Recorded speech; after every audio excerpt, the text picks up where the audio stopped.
দর্শক, স্বাগত সংলাপ প্রতিদিনে। আমি ফখরুল আলম কাঞ্চন আপনাদের সঙ্গে আছি।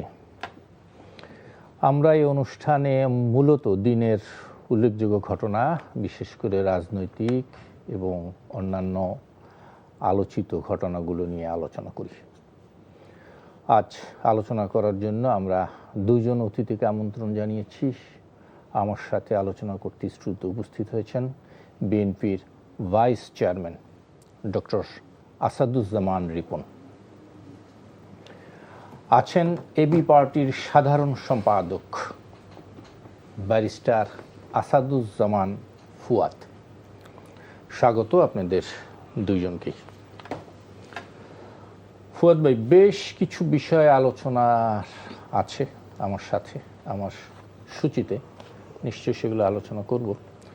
শুরুতে একটি বিষয় নিয়ে একটু আলোচনা করতে যাই। আপনি জানেন যে সরকারি 11টি প্রতিষ্ঠানে বিএনপি সরাসরি রাজনৈতিক ব্যক্তিত্ব বিএনপি বা তার সহযোগী সংগঠনের পদবিতে আছেন এরকম লোককে নিয়োগ দিয়েছেন।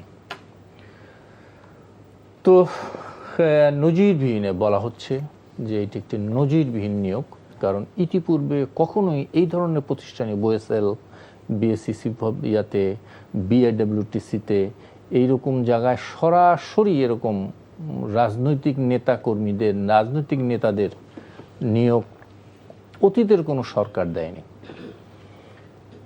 তো শুনতে চাই এই নিয়োগ কেন, এটা দেশের জন্য কি লাভ, কি ক্ষতি হলো? ধন্যবাদ। প্রথম কথা হচ্ছে, এতে আশ্চর্য হওয়ার তো আসলে কিছু নাই। আমরা বিএনপির বোধোদয় হবে বলে যে ধারণাটা করেছিলাম, যে 20 বছরের তার যে ভোগান্তি, সে যে জুলুম নির্যাতনের শিকার হয়েছে জিয়া পরিবার থেকে শুরু করে বিএনপির একদম তৃণমূল পর্যন্ত, যে তাদের ভিতরে এই মানে সেন্সিবল কিছু পরিবর্তন আসছে বলে আমরা ধারণা করেছিলাম আর কি। এবং 31 দফার যদি স্পিরিট দেখেন, নেতাদের বক্তব্য শোনেন, দলীয়করণের ব্যাপারে কিন্তু BNP top to bottom senior লিডাররা সবাই কথা বলেছেন আওয়ামী লীগের আমলে, এবং এই ওয়াদা করেছেন তারা ক্ষমতায় আসলে এগুলো করবেন না, এইভাবে করবেন না। কিন্তু দুঃখজনকভাবে হলেও সত্য দেখবেন যে প্রত্যেক জায়গাতে বিএনপি ইতিমধ্যে সেই কাজগুলোই করেছে যত দ্রুততম সময় করা যায়। বাংলাদেশ ব্যাংকের গভর্নর থেকে শুরু করেছে, দেখেন যে খুবই বিব্রতকর অবস্থায় গভর্নর সাহেবকে সরিয়ে দিয়ে তার দলের নির্বাচন কমিটির একজন সদস্যকে, যিনি এই পদের যোগ্য না বলে সবাই প্রিটি মাচ একমত, তাকে বসিয়েছেন। আইসিটিতে চিফ প্রসিকিউটরকে সরায় দিয়ে ওনাদের দলের একজন আইনজীবীকে বসিয়েছেন। ওনার সাথে ব্যক্তিগতভাবে আমার কোনো মানে দায় দেনার সম্পর্ক নাই, কিন্তু আগের অ্যাপয়েন্টমেন্ট সার্টেনলি যে কোনো ক্যাপাসিটিতে অনেক বেটার কোয়ালিটি অ্যাপয়েন্টমেন্ট ছিল ইন্টারিমেরটা। তৃতীয়ত দেখেন আপনার জাতিসংঘে যাকে অ্যাম্বাসেডর করেছে আইরিন খান, ব্রিলিয়ান্ট মানুষ, কোনো সমস্যা নাই, আমাদের কোনো আপত্তি নাই তার ব্যাপারে, ইন্টারন্যাশনালি নোন ফিগার। কিন্তু ডেপুটি যাকে করেছেন সে বিভিন্ন কারণে সমালোচিত মানুষ, কন্ট্রোভার্সিয়াল মানুষ, একদম দলের লোক ডেপুটি যাকে করেছেন। এখন আইরিন খান উনি তো ডিপ্লোম্যাট না, ইন্টারন্যাশনালি ওনার অনেক এক্সপোজার আছে, ওনার এক্সপোজারটাকে রাষ্ট্র কাজে লাগাইতে চায়, এটা ভালো জিনিস। কিন্তু এটার সাথে দরকার ছিল আপনার একজন প্রফেশনাল ডিপ্লোম্যাটকে ওনার ডেপুটি করা দরকার ছিল। তাহলে ডিপ্লোম্যাটিক জায়গা থেকে যে কাজগুলো যেভাবে হাসিল করতে হয় সেটা করাটা সহজ হতো। সেটা না করে একজন প্রপার দলীয় লোককে দিয়েছেন, যার ব্যাপারে ইতিমধ্যে গণমাধ্যমে ইন্টারফেয়ার করা, শেয়ার হোল্ডিংয়ের ব্যাপারে, মালিকানার প্রশ্নে ইন্টারফেয়ার করার ব্যাপারে অনেকগুলো অভিযোগ আমরা পড়েছি ইতিমধ্যে, যেটা খুবই দুঃখজনক। এরপরে হচ্ছে আপনার গতকালকে অথবা পরশুদিন দেখলাম নির্বাচন কমিশনে একজন সিনিয়র সেক্রেটারির ইমিডিয়েট সাথে যেটি 11টি প্রতিষ্ঠানে দিয়েছে, ওই নির্বাচন সেক্রেটারি সহ 11টি প্রতিষ্ঠানে দিয়েছে, সেক্রেটারির ইমিডিয়েট নিচের পজিশনে যাকে দিয়েছে। এরপরে সচিব হিসাবে আমরা দেখলাম যে প্রায় গুরুত্বপূর্ণ অনেকগুলো মন্ত্রণালয়ে যারা বিএনপির সময় দায়িত্ব পালন করেছেন অথবা বিএনপি বলয়ের আমলা হিসাবে যাদের চাকরি চলে গেছে, এমন লোকদেরকে ওনার বিভিন্ন জায়গায় বসিয়েছেন। এবং দু একজনের ব্যাপারে ইতিমধ্যে দুর্নীতির কথাবার্তা আমরা শুনছি, বিভিন্ন জায়গাতে শুনতে পাচ্ছি। তো এখন এইটা করে বিএনপি সরকার যা যা ওয়াদা করছেন তা ডেলিভার কিভাবে করবেন? এক তো হচ্ছে দলীয় লোক, দ্বিতীয়ত হচ্ছে অযোগ্য। আচ্ছা, দলীয় লোক হলেই কি এটা অযোগ্য বা নিয়ম মানা হয় না, নট এরকম কি? নেসেসারিলি, তা সেটা বলছি না। তাহলে কিন্তু প্রশ্ন হচ্ছে দলীয় লোক যদি রাইট লোককে দিতেন তাহলে তো আমাদের মানতে সমস্যা ছিল না। আপনি দলীয় লোক হিসেবে কাকে দিচ্ছেন? যেমন দেখবেন যে দলীয় লোক হিসেবে তো অ্যাটর্নি জেনারেল করেছে কাজল ভাইকে, আমরা তো কেউ সমালোচনা করি নাই। কাজল ভাই বিএনপি বলয়ে মানে এটা উনি সবচেয়ে ভালো আইনজীবী বলতে পারেন এই মুহূর্তে ইয়াংদের মধ্যে, অথবা একদম সিনিয়র বাদ দিলে। আমরা তো মোটা দাগে এই অ্যাটর্নি জেনারেল অ্যাপয়েন্টমেন্ট মেনে নিয়েছি, আমরা তো মোটা দাগে এটা সমালোচনা করছি না। কিন্তু আমরা কেন বলেছি যে চিফ প্রসিকিউটর পদে যাকে দিয়েছেন তিনি এটার জন্য ফিট না, বাংলাদেশ ব্যাংকের গভর্নর যাকে করেছেন এটার জন্য ফিট না। আইরিন খানের সাথে জিয়া পরিবারের একটা আত্মীয়তার সম্পর্ক জানাশোনা আছে, এটা আমরা জানি। জানার পরে আমরা কেন এটাকে প্রশ্ন করি নাই? কারণ হচ্ছে আইরিন খান ইন্টারন্যাশনালি রেকগনাইজড, মানে খুবই ব্রিলিয়ান্ট প্রফেশনাল, মানবাধিকার নিয়ে কাজ করছেন, আমরা তো সমালোচনা করি নাই। তাহলে যেটা ন্যায্য, যেটা করতে আমাদের দ্বিধা নাই সেটা তো আমরা করছি না, কিন্তু যেগুলো করছেন এটা আসলে ন্যায্য অ্যাপয়েন্টমেন্ট হচ্ছে কিনা, রাইট হচ্ছে কিনা। তার থেকে বড় জিনিস হচ্ছে আপনি ভালো এক্সাম্পল সেট করছেন কিনা এটা করবার মধ্য দিয়ে।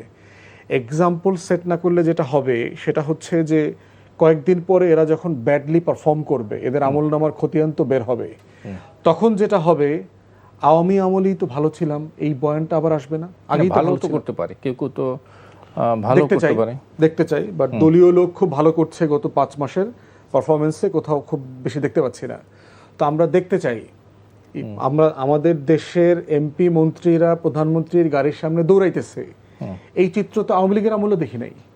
মানে আওয়ামী লীগের এত বোগাস, মানে ক্রিমিনাল দৌড়ানোটাকে আপনাকে এত খারাপ ভাবে কেন মর্নিং ওয়াক করলে সমস্যা ছিল না, সূর্যের আলোতে দিনের বেলায় প্রধানমন্ত্রীর গাড়ির সামনে। এমন তো না যে প্রধানমন্ত্রী দৌড়ায় দৌড়ায় রাস্তায় ক্যাবিনেট মিটিং করতেছেন। যদি এমন হইতো যে ক্যাবিনেট মিটিংটা দৌড়ের উপরে রাজপথে হবে তাহলে সব মন্ত্রীরা দৌড়াক ওনার গাড়ির সামনে সামনে, সমস্যা নাই। ছাত্র দলের নেতারা পোলাপান এগুলো দৌড়াইতেছে, ধরেন ওদের পদ পদবি দরকার, ওদের পরিচয় নাম পরিচয় নাই, কি পদ পদবি দিবে টিবে, তো সেইখানে মন্ত্রীরা দৌড়াইতেছে, ক্যাবিনেট মিনিস্টার এমপিরা দৌড়াইতেছে প্রধানমন্ত্রীর গাড়ির সামনে। ছাত্রী টোকাই চাঁদাবাজ এগুলো দৌড়াইলে না হয় ঠিক আছে, মানে আপনার দৌড় কে দৌড় দিবেন আমরা রিপন ভাইয়ের কাছ থেকে তো কখনো আশা করবো না, কখনো সম্ভব না যে উনি ওনার পদ পদবীর জন্য কারো কাছে গিয়ে দৌড়াবেন। এখন রিপন ভাইয়ের তো আমরা সম্মান করতেছি, তো প্রশ্ন হচ্ছে সম্মান অথবা পারফরমেন্সের জায়গায়। আমি একটু শুনে আসি তাহলে রিপন ভাইয়ের কাছ থেকে শুনে আসি। জনাব আসাদুজ্জামান রিপন, যেটা নিয়ে আলোচনা করছিলাম যে আসলে এরকম সরকারি প্রতিষ্ঠানগুলোতে সরাসরি রাজনীতিতে অবস্থান, মানে রাজনীতি করছেন পদ পদবীধারী, উল্লেখযোগ্য পদ পদবীধারী, এরকম অন্তত 11টি প্রতিষ্ঠানে নিয়োগ দেওয়া হয়েছে। অথচ আমরা জানি এই সমস্ত জায়গায় অতীতে আমলাদের অথবা রিসেন্টলি মানে রিটায়ার্ড করেছেন এরকম আমলাদের বসানো হয়তো। ইতিপূর্বে আমরা দেখেছি জেলা পরিষদ মানে চেয়ারম্যান পদে প্রশাসক পদে নির্বাচন না দিয়ে কিন্তু দলীয় লোকদেরকে নিয়োগ দেওয়া হয়েছে, এবং কি এমপি ইলেকশনে ফেল করেছে তাকেও নিয়ে আপনি জেলা পরিষদ চেয়ারম্যান মানে প্রশাসক হিসাবে নিয়োগ দিলেন। তো এটা কি দেশের কি উপকার হবে? আচ্ছা, ধন্যবাদ আপনাকে। আমি আসলে I am not defending anyone or not supporting or opposing, কোনোটাই না। বিরোধিতা করছি না, সমর্থনও করছি না, ঠিক আছে। মানে আমি ফর সেক অফ আর্গুমেন্ট, এখানে একজন বিজ্ঞ আইনজীবী আছে, তার সামনে আর্গুমেন্ট করাটা কতটা ঠিক হবে, তারপরেও মানে কতটুকু যুক্তিসঙ্গত হবে সেটা নিয়ে কথা। আমি বলতে চাই, ধরুন আমরা যে ভবনটিতে এখন না, কিন্তু আপনি আমি আসছেও না বিপক্ষেও না, মাঝামাঝিতে, মানে কি সুবিধাজনক অবস্থা থাকবে। আমি আমার যুক্তিটা তুলে ধরছি। আচ্ছা, যুক্তিটা আমার আর্গুমেন্ট, আমি for sake of debate argument, আমি আর্গুমেন্টটা তুলে ধরছি। আমি তো এগুলো কোনো বেনিফিশিয়ারি না। আমি বেনিফিশিয়ারি হলে আমার একটা মানে কাঠগড়ায় দাঁড় করাতে পারতেন, ঠিক আছে, হওয়ার সম্ভাবনা নেই এই জাতীয়। তো যাই হোক, যেটা বলছিলাম সেটা তো আমরা যেই ভবনটিতে এই অনুষ্ঠানে কথা বলছি, এই ভবনটা Bangladesh steel and engineering corporation, এটা মালিক। এখানেও নিয়োগ দিয়েছেন আপনার দলের। আমি সেইটার উদাহরণ টেনেই বলছি। এই স্টিল অ্যান্ড ইঞ্জিনিয়ারিং কর্পোরেশনে মানে অর্থাৎ বিষয়টার নামই তো স্টিল অ্যান্ড ইঞ্জিনিয়ারিং কর্পোরেশন। এখানে স্টিলের ব্যাপার আছে, ইঞ্জিনিয়ারিং এর ব্যাপার আছে, এখানে অনেক অ্যাটলাস কোম্পানি বাতি বুতি বানায়, নানান কিছু আছে। 6 থেকে 7টি প্রতিষ্ঠান আছে। আচ্ছা, আমি বলছি, আমাকে একটু বলতে দেন। আমি জানি, মানে আমার ধারণা আছে, এই দেশের তো নাগরিক, আমি রাস্তাঘাটেই তো থাকি। তো এইখানে অতীতে যাদেরকে চেয়ারম্যান করা হতো, এরা কিন্তু কেউই, মানে আই মাস্ট সে, মানে আমি দায়িত্ব নিয়ে বলছি, এরা কেউই এই নিয়োগ নিয়ে কিন্তু আমার কথা না। আমি বলছি অতীতে যারা চেয়ারম্যান হিসেবে আসতেন বছরের পর বছর, 20 বছর, 25 বছর, 30 বছর, 40 বছর ধরে যাদেরকে আমরা চেয়ারম্যান হিসেবে দেখতাম, অর্থাৎ হেড অফ অর্গানাইজেশন হিসেবে তাদেরকে দেখতাম, যেটা ব্যারিস্টার ফোর্থ খুব রাইটলি বলেছেন, আপনি বোধহয় বললেন, সেটা হচ্ছে যেগুলো এগুলো আসতো আপনার সিভিল সার্ভিসের লোকেরা। সিভিল সার্ভিসের লোকগুলো কি স্টিল অ্যান্ড ইঞ্জিনিয়ারিং কর্পোরেশন, ধরুন উনি একজন, আগে তো জয়েন্ট সেক্রেটারি লেভেলের লোকেরাই, ম্যাক্সিমাম জয়েন্ট সেক্রেটারি লেভেলের লোকেরা আসছি, জয়েন্ট সেক্রেটারি লেভেলের লোকেরা এই জায়গায় আসতো। এরপর এডিশনাল সেক্রেটারি, একসময় ডেপুটি সেক্রেটারি লেভেলের লোকের কর্পোরেট চেয়ারম্যান হতো, আমার জানা মতো, আমার স্টুডেন্ট যেটা দেখেছি। এখন শেখ হাসিনার আমলে এত বেশি মানে প্রমোশন হয়েছে উপরের দিকে, মানে প্রমোশন এত বেশি হয়েছে, এদেরকে সচিব বলে ঠাই দেওয়ার কোনো জায়গা নেই। এদের সব পাঠানো হতো এই FDC, BFIDC, steel and engineering corporation, নানান যত কিছু আছে, টিবোর্ড যা আছে, সব জায়গায় পাঠানো হতো। এখন এই বাংলাদেশের ব্যুরোক্রেসি, শেখ হাসিনার আমলে ব্যুরোক্রেসি, রিক্রুটমেন্ট, তাদের পদোন্নতি, পদায়ন, নানান কিছু নিয়ে তো সমালোচনা নিঃসন্দেহে আছে।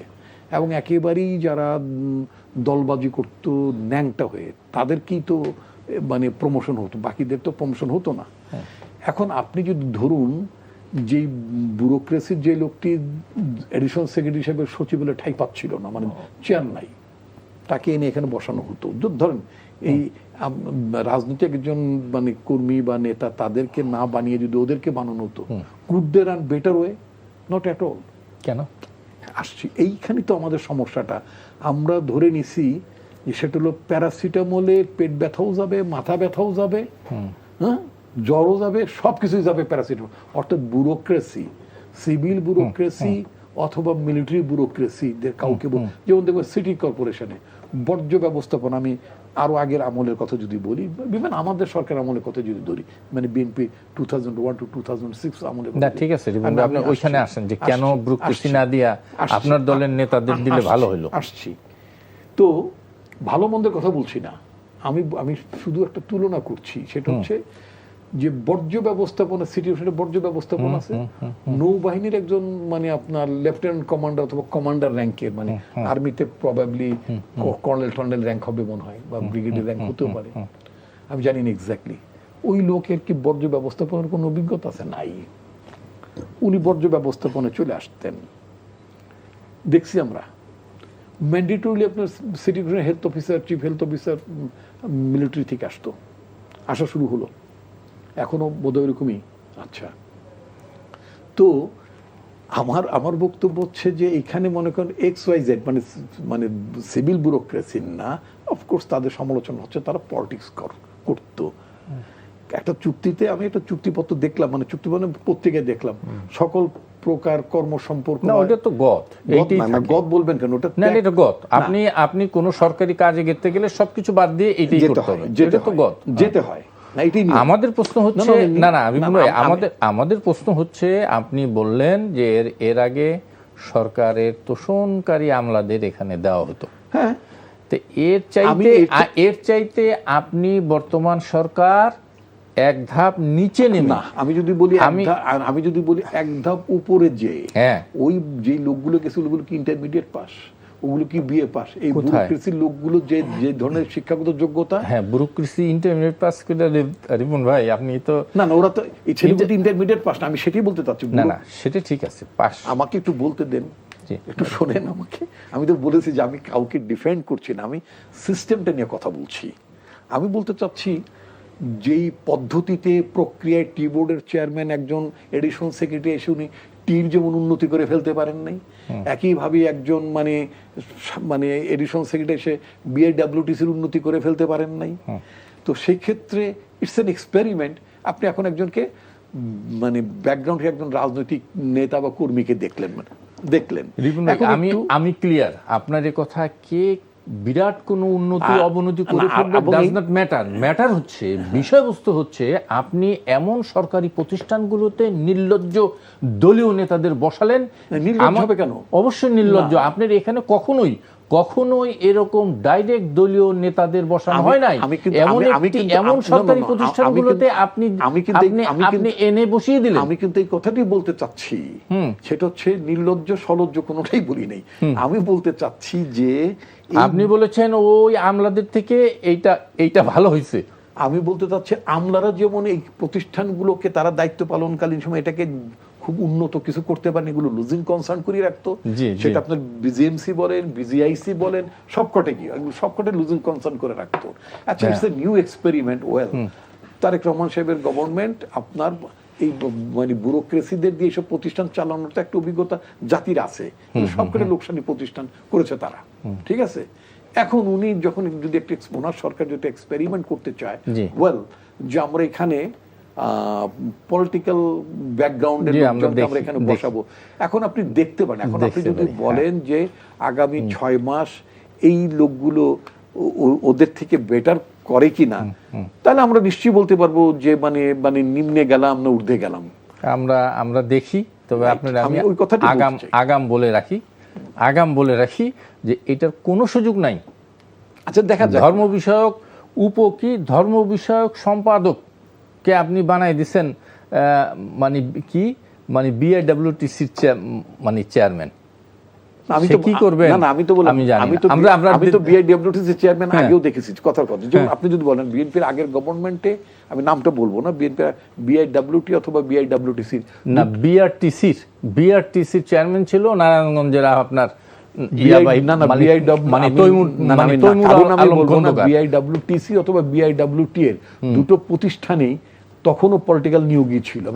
নামটা বলবো না, আপনারই দিয়েছিলেন, আমরা দিয়েছিলাম। আপনারা বিআরটিসি চেয়ারম্যান করেছিলেন মানে তৈমুর আলম খন্দকার। এবং আমি আপনি নামটা আমাকে তো বলালেনই, আমি না বলালেন এই কারণে যে আমি ভদ্রলোককে খুব বেশি পছন্দ করি তা না, নামটা বলালেন না, ঘটনাটা আমি নামটা বলি। ওই শামসুর রহমান শিমুল বিশ্বাস নামক একজন ব্যক্তি, একজন শ্রমিক নেতা ছিলেন, জি, এখন এমপি হয়েছে, পাবনা সদর থেকে। ওনাকে বিআইডব্লিউটি অথবা বিআইডব্লিউটি এর চেয়ারম্যান করা হয়েছিল। To tell you very frankly, এই লোকটিকে চেয়ারম্যান করার পরে এর আগে যারা চেয়ারম্যানগিরি ব্যুরোক্রেসি থেকে যারা আসতেন তাদের থেকে হি পারফর্ম বেটার ওয়ে, মানে লোকসান কমিয়েছিলেন, লাভে নিয়ে গিয়েছিলেন প্রতিষ্ঠানটাকে। আমি তাকে অ্যাপ্রিসিয়েট করার জন্য কথাটা বলছি না, মানে যদি আমি জানি আবার আইনে কোনোই হয় কিনা, উনি পার্লামেন্টের মেম্বার, ওনাকে মানে ঠিক আছে, কিন্তু উনি কিন্তু বেটার পারফর্ম করেছিলেন। এবং অনেকের বিরুদ্ধে দুর্নীতি, বিএনপির 111 এর গভর্নমেন্টের অনেকের বিরুদ্ধে দুর্নীতির মামলা টামলা হয়েছিল, কিন্তু ওনাকে কিন্তু 111 এর গভর্নমেন্ট ফলে আমি আপনাকে এটা বলতে চাচ্ছি যে একটু দেখেন না। আমি আপনার সাথে একদম একমত, আর যদি ভালো করতে পারে, কিন্তু যেই প্রসেসে আর যদি ভালো না দলীয়করণ করে ফেললেন, দলীয়করণ ভালো সেটা নিয়ে আপত্তি ছিল, নিশ্চয়ই আসবে আপনার কাছে। আমি নিঃসন্দেহে আপনার সাথে সুর মিলিয়ে আমি তাদের সমালোচনা করব। 6টা মাস দেখেন আপনার কাছে একটু, আমরা সেটা দেখতে চাই। ব্যারিস্টার ফুয়াদ, আপনার কাছে একটু যাই, ছোট্ট একটু বিষয় এটা নিয়ে আলোচনা করে আমি অন্য বিষয়ে যাব। সাবেক রাষ্ট্রপতি শাহাবুদ্দিনের বিষয় আজকে যেটা হলো, উনি আজকে বঙ্গভবন ছেড়ে চলে গেলেন ওনার নিজ বাসায়, গুলশানের বাসায়। আর তার বিরুদ্ধে দুটি সংগঠন ট্রাইব্যুনালে অভিযোগ দায়ের করেছে, একটা আজাদ পার্টির থেকে আর একটা রাষ্ট্র সংলাপ নামে আরেকটি সংগঠন থেকে। বলা হয়েছে যে গত জুলাই আন্দোলনের সময় সহ এর আগেও যে ওনার বিরুদ্ধে যে বিভিন্ন অভিযোগ উঠছে সেগুলো তদন্ত করে আইনের আওতায় আনা হোক। আমার আপনার কাছে আইনজীবী হিসেবে জানতে চাই যে আসলে কি 51(2) সম্ভবত সংবিধানের সেই ধারা মতন উনি কি সুরক্ষা পেতে পারেন, নাকি না এটা কোনো সুযোগ নাই, ওনার আইনের আওতায় উনি আসতে পারেন? আচ্ছা, ওটার আগে হচ্ছে রিপন ভাইয়ের সাথে একটু সাপ্লিমেন্ট করি। সেটা হচ্ছে যে বিএনপির কিন্তু 31 দফা আছে। 31 দফাতে 8ম অথবা 9ম যেটা দফা, সেখানে বলা আছে রাষ্ট্রীয় সাংবিধানিক সংবিধিবদ্ধ প্রতিষ্ঠানগুলোকে প্রফেশনালি নিয়োগ নীতিমালা করে অ্যাপয়েন্ট করা হবে। সংস্কার করে। এটা কিন্তু বিএনপির দফার মধ্যে আছে। সেখানে যে বিএনপির দলের থেকে দিবে না এইটা তো বলে নাই। না না, আগে তো নীতিমালা করবে, আগে তো অ্যাপয়েন্টমেন্ট নীতিমালা করবে। নীতিমালা করে নিচ্ছে ওরা, করে নিজেদের লোকজনকে বসানোর ওই নীতিমালা করে তারপরে ওনার নিয়োগ এরকম কিছু আমরা পাই নাই, আমরা এখন পর্যন্ত কিছু পাই নাই। ধরেন এই যে স্টিল কর্পোরেশন যেটা কথা বললাম করছে নাকি, না আমি বলছি আপনার যদি উনি বলছেন যে ফুয়াদ ভাই বললো যে এটা আপনাদের 31 দফায় ছিল, তো যদি থাকে তাহলে ওনারা বিএনপির নীতিমালা নিজেদের মধ্যে করে নিছে যে আমাদের দলের লোকজনদের দিব আমরা, বাস হয়ে গেছে। সেটা করুক, মানে সেটা করলে ভালো হইতো যে একটা নীতিমালা করুক, নীতিমালা করে ট্রান্সপারেন্টলি অ্যাপয়েন্টমেন্টটা করুক। রিপন ভাইয়ের আর্গুমেন্টের ফ্লড জায়গাটা কোথায়, সেটা হচ্ছে যে আগের আমলাদের অ্যাপয়েন্টমেন্টটা কি বেটার ছিল কিনা, ছিল না, এটার সাথে কারেক্ট, এটার সাথে একমত। প্রশ্ন হচ্ছে বেটার ছিল না বলেই তো আমরা বারবার বলেছি সংস্কার করেন, নীতিমালা তৈরি করেন, যেভাবে জুডিশিয়াল জাস্টিস অ্যাপয়েন্টমেন্ট প্রসেসের মধ্যে যান, যে বিএনপির চেম্বার থেকে নাম পাঠায় দিয়ে বিচারপতি বানানোর দরকার নেই, যেভাবে আওয়ামী লীগ বানাইছে। আমরা তো চাচ্ছি যে যেহেতু দেশ সংস্কারের একটা আলাপ বিএনপি তুলছে, জুলাই অভ্যুত্থানের আরও আগে, দিন তারিখ তো ভুলে গেছি, আপনাদের 2030 সালে যে বেগম জিয়া যেটা রিফর্মের প্রস্তাবনা দিয়ে গেছেন, এটা তো অনেক আগে, ফাইনালি 17 সালে। তারপরে হচ্ছে তাদের 31 দফা, মানে এগুলো তো জুলাই গণ অভ্যুত্থান, ঐকমত্য কমিশন, 15টা সংস্কার কমিশন, এগুলো সবগুলোর আগেই বিএনপি এগুলো করছে। তার যে সুরত যারা বন্ধুর সংগঠন ছিল, যুগপদে যারা ছিলেন, সবাই মিলে করেছেন। তাহলে এখন তো ডেলিভার করবার সময়। 20 বছরের এত কিছুর পরেও যদি বিএনপির হুঁশ না হয় যে বাংলাদেশ কোথায় চলে গেছে, আমাদের মাননীয়, আমাদের প্রিয় শিক্ষামন্ত্রী ভাই মিলন ভাই, আমরা একসাথে টকশো করছি এখানে আপনার সাথে, মিলন ভাই 2006-এর পরে সফটওয়্যার আপডেট করেন নাই। 20 বছরে যে দেশ বদলে গেছে, যে আমরা নকল এখন এডুকেশনের প্রাইম প্রায়োরিটি না। উনি ভালো মানুষ, আন্তরিকভাবে কাজ করছেন, এ ব্যাপারে আমার কোনো সন্দেহ নাই। জি জি। তো সেই জায়গাতে বিএনপি টোটাল কার্যক্রমে মনে হচ্ছে 2006-এর পরে তার যে দলীয় সফটওয়্যার সুইচ অফ করে দিয়েছে, এটা তারা ওপেন করছেন না এখনো। দেশ যে বদলে গেছে, এবং আমরা চাই আপনারা এই ভুলগুলো করে নিজেদের রাজনীতিকে অপ্রাসঙ্গিক করে দিয়েন না, দেশে কেওয়াজ করিয়েন না। দেশের মানুষকে আপনি এগুলো বুঝ দিতে পারবেন না, খাওয়াইতে পারবেন না। হাসিনার গণমাধ্যম, হাসিনার গোয়েবলসের টোটাল মেশিনারি মিলে আওয়ামী লীগকে, শেখ মুজিবকে, শেখ পরিবারকে খাওয়ানো যায় নাই, খাওয়ানো গেলে গণঅভ্যুত্থান হইতো না। তো সেই জন্য আমাদের আবেদন হচ্ছে দয়া করে প্রত্যেকটা প্রতিষ্ঠানের নিজস্ব অ্যাপয়েন্টমেন্ট প্রোটোকল করেন। বাংলাদেশের প্রচুর প্রতিষ্ঠানে দেখবেন সেনাবাহিনী 30-32টা প্রতিষ্ঠান আছে, রেগুলারলি সেনাবাহিনী থেকে লোক আসে, আর্ম ফোর্সেস, পুরো সামরিক বাহিনী থেকে লোক আসে। রিপন ভাই কারেক্টলি বলছেন যে আপনি ওয়েস্ট ম্যানেজমেন্টের দায়িত্ব সিটি কর্পোরেশনে দিয়ে দিয়েছেন, এর মানে কি উনি এটার এক্সপার্ট? এটা তো আমরাও চাই, বাট সেনাবাহিনী থেকে অ্যাপ্লাই করতে পারে যদি কোনো অফিসার এক্সপার্ট থাকেন। আপনি নীতিমালা তৈরি করে দেন, যিনি ব্যুরোক্রেট তিনিও অ্যাপ্লাই করতে পারবেন, যিনি ইউনিভার্সিটির টিচার তিনিও অ্যাপ্লাই করতে পারবেন, সরকারি বেসরকারি যে কেউ অ্যাপ্লাই করতে পারবে। নীতিমালা করে দেন, নীতিমালা করে অ্যাপয়েন্টমেন্ট আপনি একটা বডি করেন, যারা আবেদন করেছে তাদের সিভি জাস্টিফাই করেন। দ্য বেস্ট আমার নাগরিকদের ভিতরে, সে যদি আমলা হয়, পলিটিশিয়ানরা অ্যাপ্লাই করবে, একই লোক, তিনি অ্যাপ্লাই করুক না যে আমি এই পদের জন্য ফিট। আপনি এই ভেটিং প্রসেসের মধ্য দিয়ে আসেন, আমার কোনো সমস্যা নাই, সারা দুনিয়াতে এই প্রসেস আছে যে আপনি দলীয় লোক ভেটিং প্রসেসের মধ্য দিয়ে অ্যাপয়েন্টেড হচ্ছে, আমাদের কোনো আপত্তি থাকবে না। আমরা চাচ্ছি প্রতিষ্ঠানগুলো প্রাতিষ্ঠানিক আচরণে অভ্যস্ত হোক, দলীয় আচরণ থেকে বের হয়ে আসুক। ঠিক একইভাবে আপনি জ্বালানির আলোচনা করলে আমরা ওইখানেও যাবো আর কি। কিন্তু এই যে নীতিমালা যদি করে, এই নীতিমালা করলে তো আমার মনে হয় না যে দলীয় লোকজনকে নিয়োগ দেওয়ার আর সুযোগ থাকবে। হয়তো পদবিধারী পাবে না, হয়তো পদবিধারী লোক পাবে না, কিন্তু দলের ভিতর লোক আছে, যোগ্য লোক আছে, যোগ্য লোক আছে।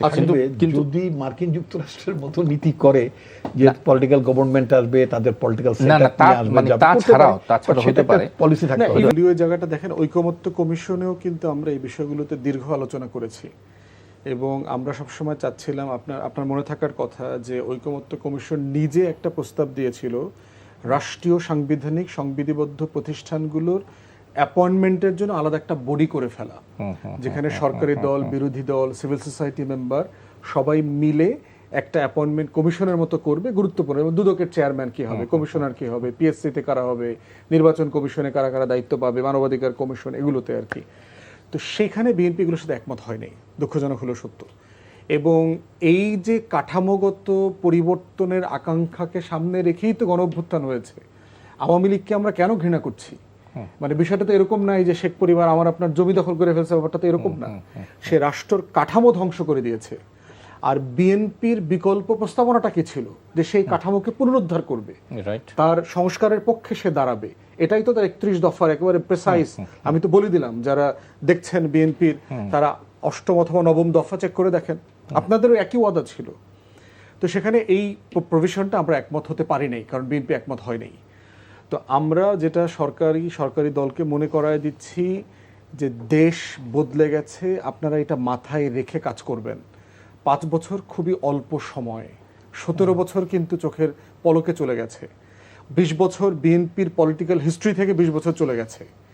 অতএব সেই জায়গাটা মাথায় রেখে আপনারা শাসন করেন। এই যে রাজনৈতিক পুনর্বাসন, এই যে প্রতিটা প্রতিষ্ঠানে দলীয় লোক বসিয়েছেন, এখানকার যে লুটপাট, এক একটা প্রতিষ্ঠান লুটের মানে স্বর্গরাজ্যে পরিণত হবে দলীয় লোকজনের। কিন্তু রিপন ভাই যেটা বলছিলেন যে অতীতে এরকম আমলারা বা অবসরপ্রাপ্ত আমলারা, চুক্তিভিত্তিক আমলারা এসে কিন্তু খুব একটা ভালো করতে পারেনি।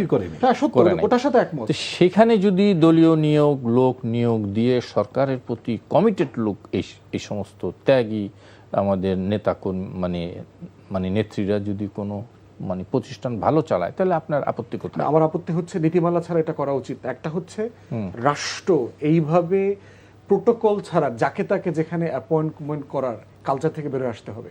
রাষ্ট্র থাকবে না তাহলে। আমার মনে চাইলো আমি সচিবরে দিলাম, আমার মনে চাইলো আমি আমার দলের লোককে দিলাম, এই প্রোটোকল ভেঙে ফেলতে হবে। প্রত্যেকটা প্রতিষ্ঠানের নিজস্ব অ্যাপয়েন্টমেন্ট প্রোটোকল তৈরি করতে হবে। এই প্রোটোকলের ভিত্তিতে আপনি অ্যাপয়েন্টমেন্ট প্রসেস ওপেন করে দেন। সরকারি দল, বেসরকারি দল, আমলা, সামরিক বাহিনীর সদস্য যে কেউ আসুক। ঢাকা মেডিকেলের প্রধান, ডাইরেক্টর আপনার সেনাবাহিনী থেকে কেন আসতে হবে? সলিমুল্লাহ কেন আসতে হবে? কেন একজন আমলা হইতে পারবে না যদি সে যোগ্য হয়? কিন্তু এই টেনশনটা চলে আসছে বহুদিন থেকে চলছে। তো এই জন্য আমাদের বক্তব্য হচ্ছে প্রোটোকল ছাড়া এটা করিয়েন না, নীতিমালা ছাড়া। একটা ট্রান্সপারেন্ট সিস্টেমের মধ্য দিয়ে এটা করেন। করলে যেটা হবে, তখন রাষ্ট্র যারা পরিচালনা করছে তাদের উপরে আস্থা তৈরি হবে। তা না হলে যেটা হবে, কয়েকদিন পরে এখানে যখন দুর্নীতির স্বর্গরাজ্য পরিণত হয়, প্রত্যেকটা দলের নেতা তার নিজস্ব রাজনৈতিক বলয় আছে, তো তার একেবারে গ্রাম তৃণমূলের ছাপরি পর্যন্ত এইখানে যেই বলয় তৈরি করবে, এখানে পেশাদারিত্বের সাথে কোনো সার্ভিস তারা দিতে পারবে না, ডেলিভার করতে পারবে না। এটা ইতিমধ্যে ক্যাবিনেট পারফরমেন্স থেকে আমরা বুঝতে পারছি। কারণ বিএনপির এই লোকগুলোকে তো আমরা নতুন চিনি না। তো রিপন ভাইও তো একটু বেশি চিনে, কিন্তু আমরাও তো কম বেশি চিনি, আপনারাও চেনেন। তারা কে কতটুকু পারফর্ম করতে পারবে, এটা তো আমরা ঘোড়দৌড় দিয়ে দেখে বুঝতে পারতেছি। আমাদের এই জন্য বিনীত আবেদন এখন পর্যন্ত যে দয়া করে এই অতীতের ভুলগুলো করিয়েন না, পচবেন। ক্লিয়ার। চুপ্পু ইস্যু হচ্ছে আর্টিকেল 51, চুপ্পুকে যে সেফগার্ডটা দেয় সেটা হচ্ছে স্টেট প্রিভিলেজ। রাষ্ট্রকে না, চুপ্পুকে ধরেন, অফিস অফ দ্য প্রেসিডেন্ট, রাষ্ট্রপতিকে অফিস অফ দ্য প্রেসিডেন্ট, সেইটাকে যে প্রিভিলেজটা দেয়, এই প্রিভিলেজটা একান্ত মানে related to his performance of the responsibilities as president. ওইটা করতে গিয়ে, রাষ্ট্রের দায়িত্ব পালন করতে গিয়ে যদি কোনো ভুল ভ্রান্তি এদিক সেদিক হয়, সেটাকে কোশ্চেন করা যাবে না কোনো কোর্টে। সেটা কিরকম দেখেন, আমাদের সংবিধানে এক্সাম্পল দেই, আমি একটু ক্লিয়ার হয়ে পরিষ্কার করে দেবো একদম, পুরোটা শুনলে একদম পরিষ্কার হয়ে যাবে। এক্সাম্পল দেই, রাষ্ট্রপতি সংসদ ভেঙে দেবেন, কিন্তু এটা কিভাবে ভাঙবেন? আমাদের 57(2) বলে দেয়া আছে, প্রধানমন্ত্রী লিখিতভাবে তাকে অনুরোধ করবেন সংসদ ভেঙে দেবার জন্য। প্রধানমন্ত্রী রাষ্ট্রপতিকে করবেন, তারপরে ভাঙবেন। এখন 24-এর পার্লামেন্টটা চুপ্পু যে ভাঙলো, শেখ হাসিনাকে চিঠি লিখে চুপ্পুকে বলছেন না? তাহলে সংবিধান লঙ্ঘন হয়েছে না? সংবিধান লঙ্ঘন হয়েছে, প্রথম এক্সাম্পল। দ্বিতীয় এক্সাম্পল, 5 তারিখে গণ অভ্যুত্থানের পরে 6 তারিখে বিএনপির বর্তমান আইনমন্ত্রীকে অ্যাটর্নি জেনারেল অ্যাপয়েন্ট করা হয়। অ্যাটর্নি জেনারেল কিভাবে অ্যাপয়েন্ট করা হবে? আর্টিকেল 64-এ বলে দেওয়া আছে, প্রধানমন্ত্রীর পরামর্শের উপর দিয়ে অ্যাটর্নি জেনারেল রাষ্ট্রপতি অ্যাপয়েন্ট করবেন। প্রধানমন্ত্রী তো ছিল না, পরামর্শ দেব কোথায়? এক্স্যাক্টলি, আইন তো লঙ্ঘন হয়েছে, আইন লঙ্ঘন হয়েছে। থার্ড হচ্ছে দেখেন, করা যায়নি। হ্যাঁ, এক্স্যাক্টলি 106 রেফারেন্স সুপ্রিম কোর্টের আপনি যে নিলেন, এটা ট্রিগার করবে কে? Office of the prime minister trigger করবে, রাষ্ট্রপতি এরপর রেফার করে দিতে পারেন এটা। তাহলে এইরকম অনেকগুলো ঘটনা এই রাষ্ট্রপতির মেয়াদে ঘটেছে, যেগুলোতে অ্যাপারেন্টলি মনে হবে যে এই রাষ্ট্রপতি সংবিধান শপথ লঙ্ঘন করেছেন। কারণ উনি শপথ নিয়েছিলেন যে এই সংবিধান সমুন্নত রাখবেন, he undertook the responsibility as a obligation যে এটা সে ব্রেক করবেন না, তাহলে এগুলো করতে গিয়ে তো ব্রেক হয়েছে। তাহলে এই জন্য কি কোর্টে অথবা তার বিরুদ্ধে পার্লামেন্টে ইমপিচমেন্ট প্রসিডিংস আনা যাবে কিনা? না, যাবে না। এটা হচ্ছে 51-এর সেফগার্ড, যে উনি এই কাজগুলো করেছেন, এই রেসপন্সিবিলিটি পালন করতে গিয়েই এটা হয়েছে। আমি একটু জুলাইকে আফোর্ড করতে গিয়ে জি একটু মানে ইন্টারাপ্ট করি। 51-এর উইদিন ব্র্যাকেট 2 সেটা যে ব্যাখ্যা বলা আছে আমি যতটুকু পড়েছি সেটা হলো রাষ্ট্রপতির কার্যকালে ওনার বিরুদ্ধে কোনো মামলা কোনো কোর্টে গিয়ে ফৌজদারির বিষয়ে কোনো আবেদন করা যাবে না। আমি কি এর মানে পরে হইলে করতে পারি? অর্থাৎ ওটাতে আসতেছি ইভেন কার্যকালেও পারবেন। কার্যকালে যদি এমন হয় যে ধরেন আমাদের তো বাজেটে রাষ্ট্রপতির একটা বরাদ্দ আছে, এক্সাম্পল দিচ্ছি, রাষ্ট্রপতির এই অফিস পরিচালনা করবার জন্য ধরেন 500 কোটি টাকা দিয়েছে। এখন 500 কোটি টাকার ভিতর থেকে চুপ 100 কোটি টাকা তসরুফ করলো, তাহলে কার্যকালের মধ্যেই তসরুফটা করেছে, তার বিরুদ্ধে আমরা করাপশনের জন্য ইমপিচমেন্ট আনতে পারবো কিনা? হ্যাঁ, পারবো। কারণ এটা রাষ্ট্রপতির দায়িত্ব পালন করতে গেলে চুরি করতে হয় এমন কোনো প্রফেশন নাই। বাকি যে এক্সাম্পলগুলো দিয়েছি ওটা হচ্ছে রাষ্ট্রপতির দায়িত্ব পালন করতে গিয়ে গণ অভ্যুত্থান, একটা ভালো নির্বাচন, অন্তর্বর্তীকালীন সরকার, এগুলো করতে গিয়ে তাকে করতে হয়েছে। অতএব সেইটা 51-এর একটা সেফগার্ড আছে। কিন্তু যেই কার্যকালেও যদি আপনার এই রেসপন্সিবিলিটির বাইরে আপনি কিছু করেন যেটা আপনার এটা কভার করে না, এর আগের বিষয় আমরা যেগুলো নিয়ে কথা বলছি যে কেন চুপ্পুকে ফৌজদারি অপরাধের আওতায় আনতে হবে, প্রথম হচ্ছে হইলো রেশনের দুধ চুরি থেকে শুরু করে দেখেন, এই লোক তো জেল খাটছে 72 থেকে 75-এর মধ্যে।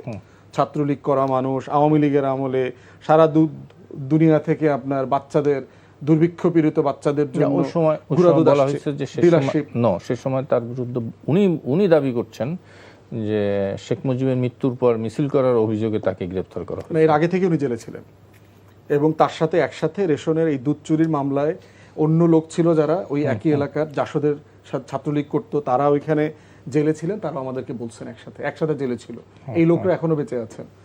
দ্বিতীয়ত হচ্ছে শেখ মুজিবুর আমলে জেলে ছিলেন, শেখ মুজিবের আমলে। দ্বিতীয়ত হচ্ছে যে আপনার যেটা আমরা মানে মোটা দাগে অভিযোগ করতেছি সেটা হচ্ছে দুর্নীতি। উনি বিচারক থাকা অবস্থায়, দুদকের কমিশনার থাকা অবস্থায়, এসালমের লাঠিয়াল ক্যাশিয়ার থাকা অবস্থায় তিনি যা যা করেছেন এবং এগুলোর রেজাল্ট আকারে যা যা পত্রিকাতে আসছে, এসালমের নামে ইসলামী ব্যাংক থেকে শুরু করে যে সকল কোম্পানির নামে লুটপাট হয়েছে এর কোনো কোম্পানির ডাইরেক্টরশিপেও তার নাম আছে। তাহলে এই দুর্নীতির বিষয়টা তদন্ত করা উচিত যে আসলে তার নামে এগুলো আছে কিনা। কারণ তিনি তো বরকন্দাজ ছিলেন, ইসলামী ব্যাংক দখল করা থেকে এই পুরো প্রসেসের তিনি ইনভলভ ছিলেন। শেয়ার কেলেঙ্কারির একটি মামলা আছে, রাইট। এরপরে হচ্ছে তার বিরুদ্ধে অভিযোগ আছে তিনি সেকেন্ড হোমের নামে মালয়েশিয়া, দুবাইতে তার প্রপার্টি, বিজনেস, বিনিয়োগ, বাড়ি, হোয়াটএভার আছে। আমরা সবাই জানি যে ওখানে আপনার রেসিডেন্সির জন্য শর্ত আছে, ইদার আপনাকে টাকা ব্যাংকে দেখাইতে হবে, নাহলে বিনিয়োগ করতে হবে, নাহলে বাড়ি কিনতে হবে, কিছু একটা করতে হবে, টাকা পাঠাইতে হবে ওইখানে। তো উনি বাংলাদেশ ব্যাংকের থেকে কখনো অনুমতি নিয়ে এখান থেকে টাকা পাঠিয়েছেন এমন কোনো অর্ডার ভিজিবল কারো কাছে নাই। টাকাগুলো ওখানে গেল কিভাবে, রেসিডেন্সি উনি নিলেন কিভাবে, সেই বিষয়গুলো সিরিয়াসলি আপনার তদন্ত করা দরকার। ফাইনালি গত 2 বছরে গণ অভ্যুত্থান রিলেটেড ব্যাপারে পক্ষে বিপক্ষে হাসিনা এবং তার রেজিমের গুরুত্বপূর্ণ লোকদের সাথে তার আসলে কি যোগাযোগ ছিল, কি সম্পর্ক ছিল, দেশে বিদেশে উনি এটা করেছেন কিনা সেটা খতিয়ে দেখা দরকার। আমার মনে হয় একদম ক্লিয়ার জনাব আসাদুজ্জামান রিপন। আমি একটু আপনার কাছে শুনতে চাইবো চুপ্পুর বিষয়ে, যে শাহাবুদ্দিন চুপ্পু, যে সরকার কি তার বিষয়ে কোনো নমনীয়তা মানে দেখাচ্ছেন, তাকে রেখে দেওয়া, তারপরে তাকে সেফ এক্সিট দেওয়া, তাকে চিকিৎসার জন্য লন্ডনে পাঠানো, সব কিছু মিলে? ওয়েল, আমি তার চিকিৎসার জন্য লন্ডনে লন্ডনে যাওয়ার অনুমতি দেওয়া, এটা বলবো। একজন নাগরিকের চিকিৎসা পাওয়াটা তার ব্যক্তিগত অধিকার, নাগরিক অধিকার এটা। উনি অসুস্থ ছিলেন, ওনার পছন্দ ছিল উনি লন্ডনে ট্রিটমেন্ট করবেন, রাষ্ট্র এটা এন্টারটেইন করেছে।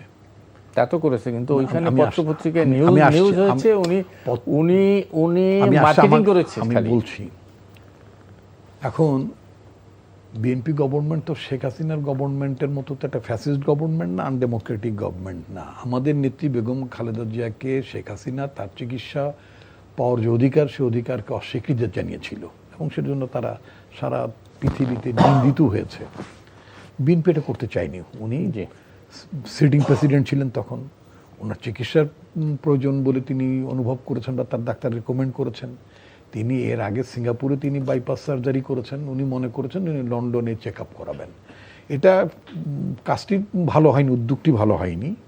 আমি বরাবরই বলি, রাষ্ট্রের প্রেসিডেন্ট বলেন, প্রধানমন্ত্রী বলেন, এমনকি এমপি সাহেবরাও, এমনকি যারা আমরা পলিটিক্স করি, দেশের মধ্যেই আমাদের চিকিৎসা সেবা নেওয়া উচিত। মিলে আমরা আমাদের আমি চিকিৎসার আমি বিষয়ে আমার কোনো আমি একটু আসছি, আমাকে একটু বলতে দেন, মতবিরোধ নাই, আমাকে একটু বলতে দেন, আমার বিরোধিতা নাই। আচ্ছা, তো এটা করলে যেটা হতো, তাতে আমাদের চিকিৎসা প্রতিষ্ঠানগুলো ভালো হতো, বড় হতে পারতো। কিন্তু আনফর্চুনেটলি আমাদের দেশে হুমরা চুমরা কামলা আমলা যা আছে সবাই কথায় কথায় বাইরে চিকিৎসা নিতে চলে যান। 55 বছর এই দেশের চিকিৎসা ব্যবস্থা, স্বাস্থ্য ব্যবস্থার উন্নতি হয়নি বিকজ অফ দিস পলিসি।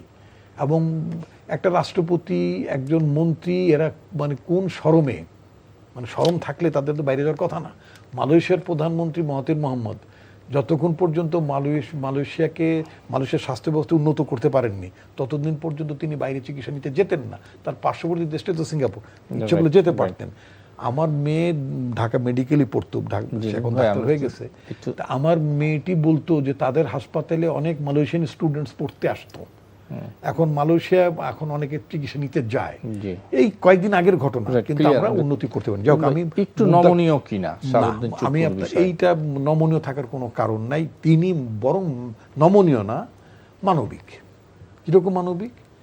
একজন ব্যক্তি যখন বলেন তার অটোইমিউনিক নিউরোপ্যাথি সমস্যা তিনি টের পেয়েছেন বা ডাক্তাররা এটা রিভিল করেছেন তার কাছে।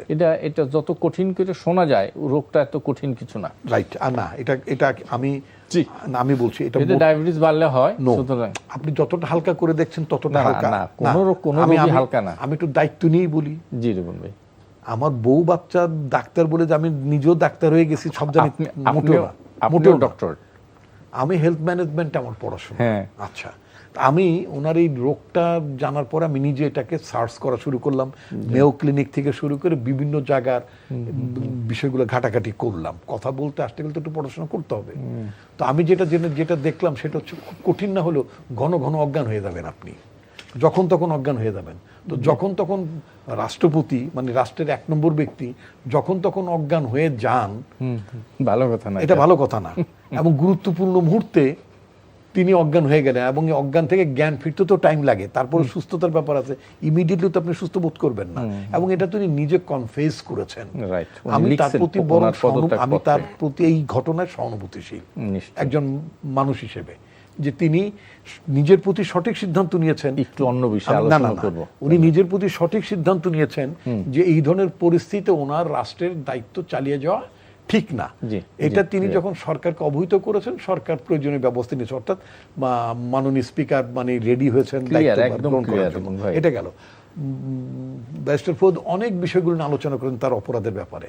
আমি সেগুলো না অনেকগুলোতে যাব না। শুধু বিএনপি নমনীয় কিনা এটা বললে আমি একটু ভিন্ন প্রসঙ্গে যাব। না, আপনি যাবেন তো বটে। আমার একটু বিএনপি মোটেই নমনীয় না, বিএনপি নমনীয় না, বিএনপি কঠিনও না। জি, মানে একটা লোকের প্রতি আপনি অযাচিতভাবে কঠিন হওয়ার দরকার নেই, নমনীয় হওয়ার দরকার নেই। তিনি নমনীয় বলতে বিএনপি মানবিক হয়েছে। কোনটা? বিএনপি মানে সরকার। কি যে উনি বলেছেন উনি ঘন ঘন ইয়ে পড়েন, মানে জ্ঞান হারায় ফেলেন। তো এই মুহূর্তে, এবং উনি এই মুহূর্তে দায়িত্ব পালন করতে পারছেন না। গত 3 বছরে শুনি নাই। এটা আপনি শুনবেন না তো। আপনার আগামীকাল আল্লাহ না করুক, আগামীকালকে আপনার কোনো রোগ ডেভেলপ করলো, আপনি জানতেন না, এতদিন হেসে খেলে জীবনটা যদি চলে যায়, চলছিল, তো তারপর হঠাৎ করে ডাক্তারের কাছে গেলেন এবং ফাইন্ড আউট হলো যে আপনি একটা সমস্যার মধ্যে আছেন। এটা হঠাৎ করেই হয়। যাবেন তো। ওনার একটা বড় অপরাধ আছে, বলেন। এই অপরাধটা উনি আইনজীবী হিসেবে উনি বলতে পারেন এটার কোনো বিচার হয় কিনা। সেটা হচ্ছে ওয়ান্স হি সেইড, যখন উনি 106 অনুযায়ী উনি যখন নিলেন, সুপ্রিম কোর্টের রেফারেন্স নিলেন, তখন জাতিকে তিনি জানিয়েছিলেন শেখ হাসিনা পদত্যাগ করেছেন। তার কয়েক মাস পরে উনি আবার সাংবাদিক ডেকে, অথবা মানে উনি তো এন্টারটেইন না করলে তার কেউ ইন্টারভিউ দিত না, মানে নিতে পারতো না। উনি তাদেরকে ক্লিয়ার না, তিনি সাক্ষাৎকার দিয়ে বলেছেন শেখ হাসিনা পদত্যাগ করেছেন, এই ধরনের কোনো কাগজপত্র ওনার কাছে নাই।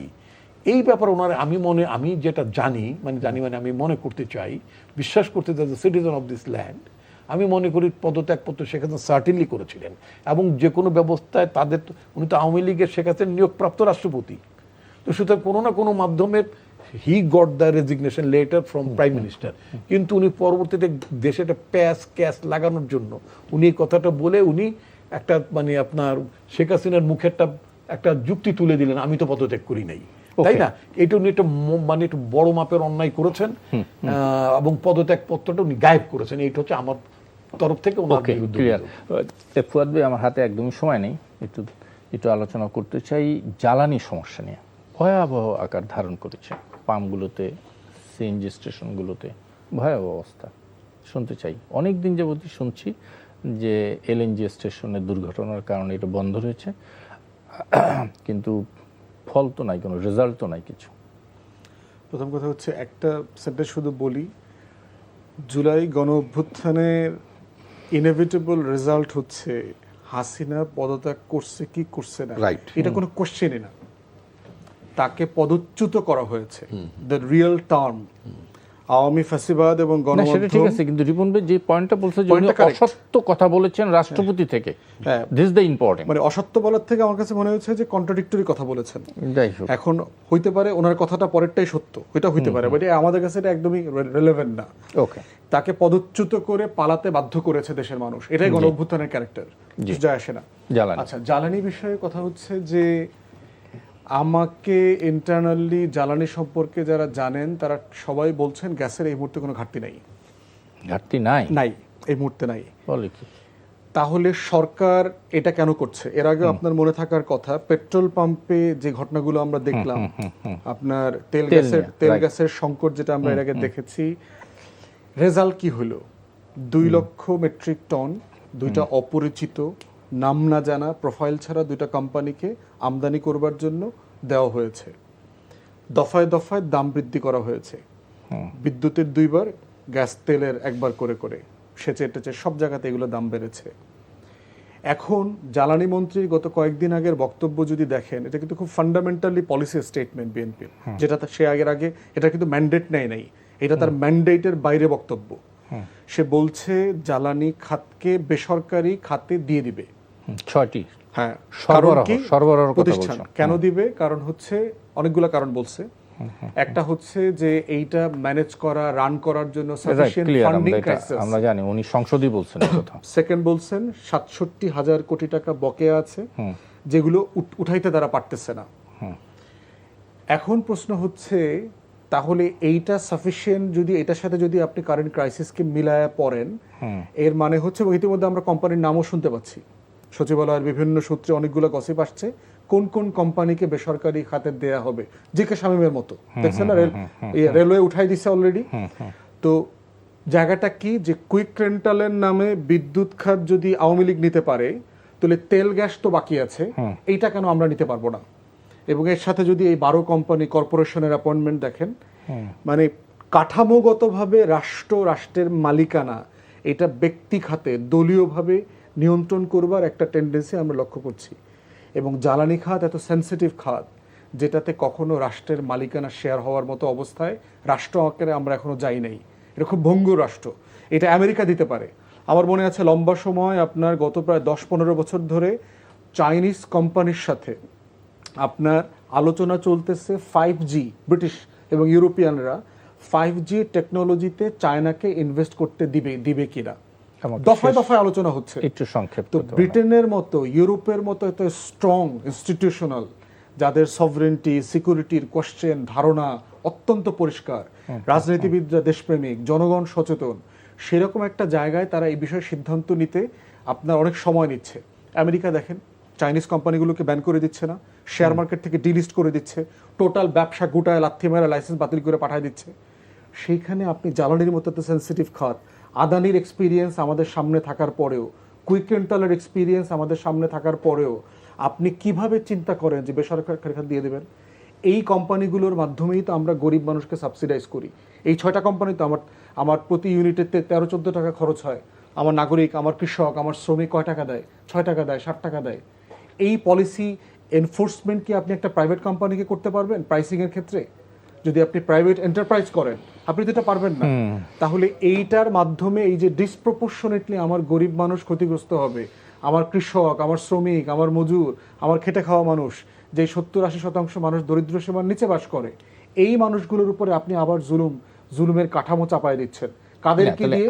ওই আওয়ামী অলিগার্ক, ওই এসালম, নতুন এসালম তৈরি করবার প্রকল্প। আপনি কি মনে করছেন যে এই কাজটি করার জন্য এই ক্রাইসিসটা তৈরি হয়েছে? আমার ভিতরের ইনফরমেশন তাই। জ্বালানি খাত সংশ্লিষ্ট গুরুত্বপূর্ণ স্টেক হোল্ডাররা আমাকে বলছে এই সংকট সরকার পরিকল্পিতভাবে করেছে, শুধুমাত্র এটা ন্যায্যতা তৈরি করবার জন্য, যে দেখেন এই সরবরাহ প্রতিষ্ঠান হাবি জাবি নষ্ট হয়ে যাচ্ছে, ওখানে আগুন লাগতেছে, আমরা পারতেছি না ম্যানেজ করতে, প্রাইভেট সেক্টরকে ডিল করতে। ডক্টর আসাদুজ্জামান রিপন, এই জাতীয় তথ্য তো আমার কাছে নাই, এখন আমি কি বলবো?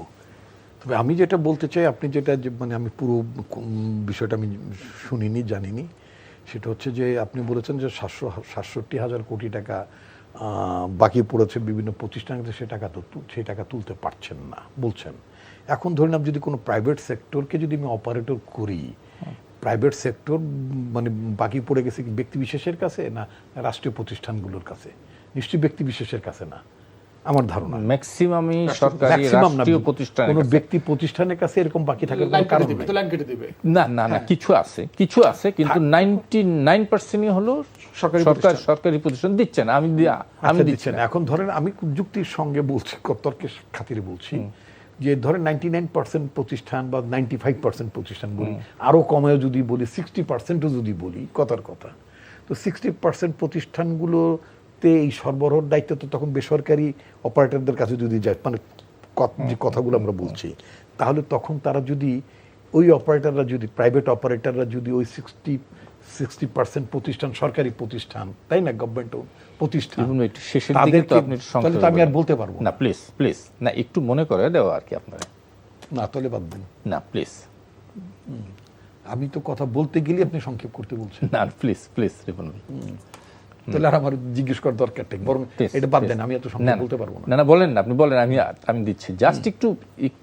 সেটা তো আমি বুঝতেছি যে আমার তো এটা টেনে নেওয়ার মতো এত ভেতরে ইয়ে নাই, I don't have that much resource যে আমি মানে বিভিন্ন জায়গাতে ইনফরমেশন পেয়েছি সেটাকে দিয়ে আমি এটাকে ঠিক করতে পারবো, বলতে পারবো, ডিফেন্ড করতে পারবো বা বলতে পারবো, তা তো না। আমি শুধু একটা যুক্তি দিচ্ছি যে এই অপারেটরদের কাছে যদি ব্যবস্থাপনাটা চলে যায় এবং সরকারি প্রতিষ্ঠানগুলোতে বাকি বা বকে থাকার কারণে তারা যদি সাপ্লাই বন্ধ করে দেয়, তো তখন তো ডিজাস্টার হয়ে যাবে। তো সুতরাং that is not the only argument to think alternatively.